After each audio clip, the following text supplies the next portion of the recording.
Ini adalah sebuah malam yang sangat gelap bagiku. Malam yang terasa singkat hingga tak ingin sekalipun aku memperhatikan waktu yang terus berjalan. Akan tetapi, tiba-tiba saja aku merasa saat ini waktu seakan-akan berhenti.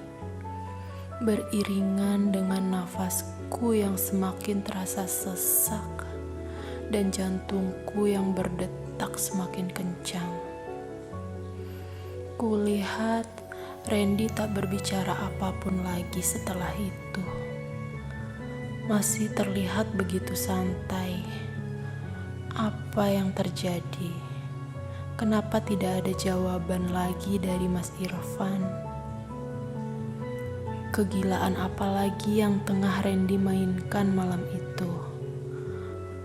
Apa dia sama sekali tidak memikirkan yang akan terjadi setelah ini? Ataukah dia sudah tahu akan bagaimana untuk mengantisipasi masalah ini? Ini seolah membuatku semakin tertekan. Hatiku semakin dilanda kecemasan yang sangat luar biasa. Pandanganku menjadi gelap. Rasa penyesalan ini membuatku tak bisa melangkah. Aku bahkan tak tahu harus kemana setelah ini. Tak ada keberanian sama sekali bagiku bertatapan muka dengan Mas Irfan sekarang. Apalagi untuk menjelaskan kejadian yang seperti ini. Alasan apa lagi yang harus aku katakan? Andai dan andaikan, itulah yang terbayang olehku seiring rasa penyesalan yang timbul. Saat itu juga, Randy meraih tanganku yang sedang menutup mukaku yang bercucuran air mata. Dia mencoba menarik tanganku perlahan dan seketika langsung kucoba melepaskan. Jangan sentuh. Emosiku seakan memuncak kali ini. Amarahku pada Randy bercampur dengan rasa penyesalanku yang sudah terlalu percaya padanya. Aku benar-benar merasa sangat bodoh mengikuti naluri dan terbawa perasaanku yang salah. Naluri yang mengarah ke hawa nafsu dan mengesampingkan semua logika. Maafin aku, Mbak. Randy memecah keheningan di antara kami dan mencoba meraih tanganku lagi. Aku mau bilang sesuatu sama Mbak. Dengan setengah berbisik, tampak Randy menatapku dengan wajah yang serius. Kamu tahu kan, yang kita lakuin ini salah. Aku harus bilang apa sama? Makanya itu, dengerin aku dulu, Mbak. Tak lama perasaanku semakin tak tenang dengan suara panggilan telepon dari Mas Irfan. Aku bahkan enggan untuk mengambil handphone yang tergeletak tak jauh dari sampingku. Gak usah diangkat, Mbak. Ucapan Randy kembali membuatku heran. Dia seperti terlihat ingin menambah lagi masalahku menjadi tambah rumit. Maksud kamu apa? Kamu gak puas udah hancurin hidup aku ya? Kembali dengan emosi kali ini, aku mendorong badan Randy. Yang bikin hidup Mbak Santi hancur tuh Mas Irfan sendiri. Jawaban Randy kini sungguh membuatku bingung. Sama sekali jawaban yang tak masuk akal bagiku saat ini. Maksud kamu apa sih? Kini aku mencoba sedikit menurunkan emosiku. Mencoba menangkap apa yang Randy maksud.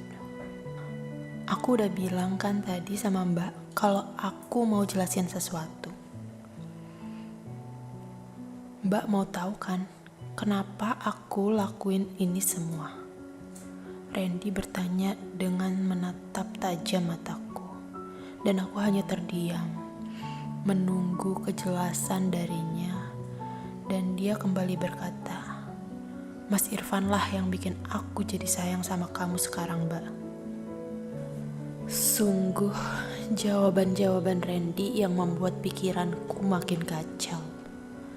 Bukan kejelasan yang ku dapat, melainkan kebingungan yang semakin menjadi.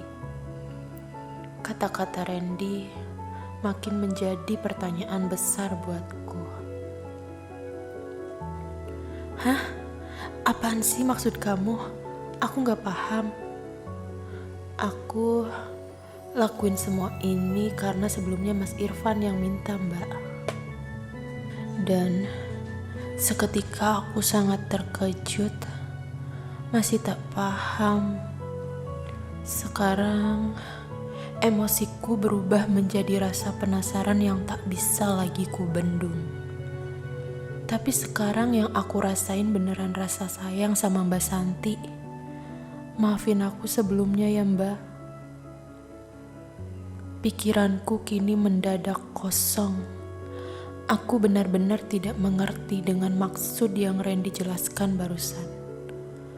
Hanya terpaku menatap wajah Randy dengan raut yang tampak tegang, bersamaan dengan handphoneku yang kembali bergetar. Randy lalu mengambil handphone dan menyodorkannya padaku.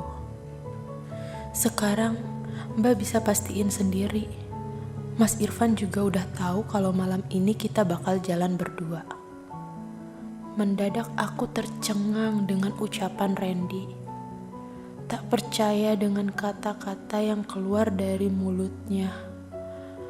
Aku kini mematung. Sudah tak lagi memperhatikan dan bahkan tak peduli dengan suara panggilan dari handphoneku yang terus bergetar. Fokusku sekarang hanya ingin dapat mengerti dengan kata-kata Randy barusan. Aku ingin penjelasan yang benar-benar bisa membuat rasa penasaran ini hilang. Keganjilan dari semua yang aku rasakan saat ini sungguh membuatku risau. Kini, dengan perlahan aku mengambil handphoneku dari tangan Randy dan langsung ku-reject panggilan telepon dari Mas Irfan. Kini, Randy yang tampak terpaku sejenak berhenti menatapku dan menghembuskan nafas panjangnya. "Coba jelasin, apa yang kamu sembunyiin dari aku? Jadi, selama ini kamu cuma berpura-pura aja kan? Kalian ngejebak aku?" tanyaku. Randy masih membisu. Kepalanya sedikit tertunduk dan belum berani menatapku lagi. "Jawab, Randy. Jangan cuma diam aja," bentakku, mencoba ingin Randy kembali menatap mataku. Aku ingin dia melihat tajamnya tatapan mataku kepadanya. Merasakan emosi dan kebingunganku. Juga sulit rasanya bagiku untuk memaafkannya. Walau hati kecilku masih ingin penjelasan darinya yang bisa sedikit menenangkanku, sekedar menghiburku. "Mas Irfan, dia sengaja nyuruh aku buat nguji Mbak awalnya." Apa tadi kamu bilang?" tanyaku memotong penjelasan Randy. "Mbak mau aku jelasin semuanya kan? Mbak bisa dengerin aku dulu. Aku bakal jelasin semuanya," ucap Randy, dan kini aku menurut. Semua penjelasan Randy membuat semuanya kini menjadi masuk akal. Berawal dari keganjilan ketika Randy yang tiba-tiba mendadak menetap sementara di rumah kami, tanpa Mas Irfan mendiskusikannya terlebih dahulu denganku. Mereka memang sudah merencanakan sebelumnya. Entah karena kebetulan Memang Randy ditugaskan kerja di sini dan ide tersebut muncul. Atau Mas Irfan sudah lama ingin mengujiku dan dia memanfaatkan momennya. Sungguh, aku tidak bisa menerima begitu saja semua kenyataan yang aku ketahui sekarang. Untuk bisa percaya pun sulit. Apa yang sudah aku perbuat sebelum-sebelumnya hingga kesetiaanku diuji seperti ini. Memang ada saat ketika setelah menikah, mantanku beberapa kali mencoba mengontakku untuk menanyakan kabar. Dan sempat juga diketahui Mas Irfan. Tapi responku biasa saja. Bahkan aku lebih memilih menghindar. Di pergaulan tempat kerjaku sehari-hari pun, aku lebih banyak berkomunikasi dengan rekan kerja sesama jenis. Di antara mereka pun, sudah banyak yang kenal dengan Mas Irfan. Jadi, aku pasti tak akan berbuat macam-macam. Dan aku cenderung tidak bisa dengan mudah bergaul dengan pria yang belum lama aku kenal. Ya, kecuali Randy. Setelah mendengar penjelasan dari Randy, entah kenapa pikiranku sekarang malah jadi lebih baik. Rasa bersalah dan penyesalan yang menekanku tadi sedikit demi sedikit hilang. Apa aku masih mencintai Mas Irfan saat ini?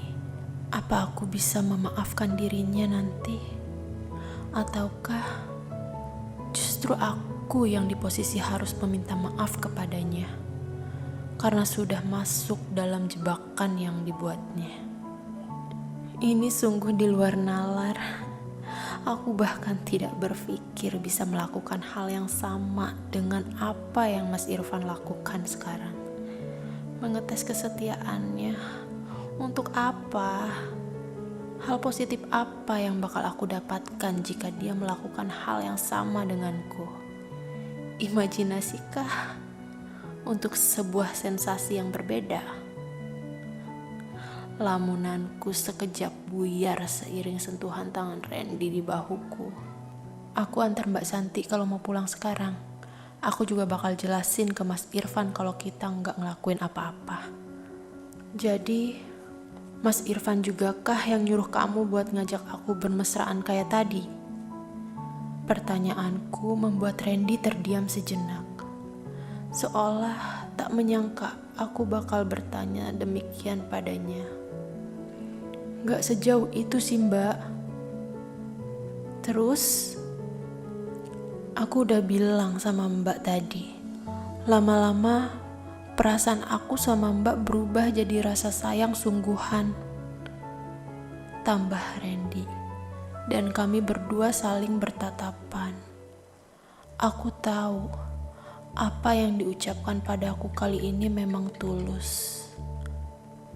Mbak Santi mau pulang sekarang? Tanya Randy kembali sembari melepaskan pegangan tangannya di bahuku. Kamu apa gak ngerti yang aku rasain sekarang, Ren? Aku tahu, Mbak. Sekali lagi maafin aku. Aku tahu aku udah salah banget mau ngikutin permintaan Mas Irfan. Apa cuma soal itu aja kamu minta maaf? Tanyaku kembali. Randy berpikir sejenak sebelum kembali menjawab. Aku juga salah udah manfaatin situasi buat bisa kayak tadi.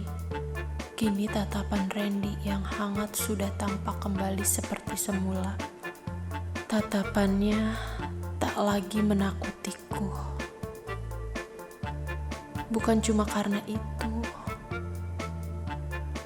Lalu